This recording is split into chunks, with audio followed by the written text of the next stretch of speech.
একজন কৃষক একজন ছাগলের রাখালকে আরব দেশে জিজ্ঞেস করা হয়েছিল, আল্লাহ যে আছে এর কোনো প্রমাণ তুমি কি দিতে পারবা? তুমি কি প্রথমে বলো আল্লাহ আছে, তুমি কি বিশ্বাস করো? অবশ্যই করি। আল্লাহ আছে এর কোনো প্রমাণ আছে তোমার কাছে? কোনো প্রমাণ নাই, তবে আমি বুঝি আল্লাহ আছে। বলে কেমনে? কয় যে আমি তো ছাগলের রাখাল, আমি তো লেখাপড়া করিনি, আমি দার্শনিকও না বিজ্ঞানীও না কিছু না, ছাগল পালি।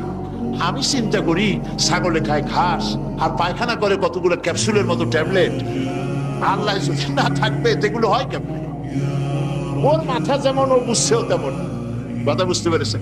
ছাগলের রাখাল ছাগলের পায়খানা দেখা ওর মনেও চিন্তা আসে, নিশ্চয়ই কেউ পরিকল্পনা করে এরকম করে। কিন্তু ইউনিভার্সিটিতে কিছু সংখ্যক শিক্ষক আছেন জনগণের 12 কোটি মুসলমানের পয়সা দিয়া বেতন খায় আর বলে আল্লাহ নাই। একজন তো এই কথা কয়ে মরিয়ে গেছে। মরার সময় বেচারা বুঝতে পারছে যে কবরে গেলে দশাটা কি হবে, সেই জন্য কবরে যাব না। বলে দিল আমার দাফন করবে না, কাফন দিবা না, জানাজা দিবা না, এমনি নিয়া ফেলাইতো।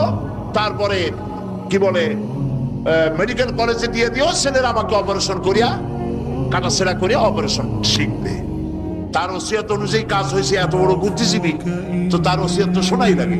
ওর কাফনও হয় নাই, দাফনও হয় নাই, গোসলও হয় নাই, কপালে নাই, কি হবে? তারপরে থুইছে বার্ডেমের মধ্যে, কিছুদিন পর তাকে পাঠানো হয়েছে মেডিকেল কলেজে। মেডিকেল কলেজের ছাত্ররা যখন শুনলো যে ওই লোকটার লাশ আসতেছে, ওরা দাঁড়ায় বলছে আল্লাহর রাস্তে মাপ চাই, এই হুজুরের এখানে আনবেন না। উনি বেঁচে থাকতে আল্লাহর অস্বীকার করছে, এখন ওনারে কাজে যদি আমরা অপারেশন শিখি তাহলে যে রুগীরে ধরবো যাও বাঁচবে ওইটা মরবে, কাজী এদের ফিরা।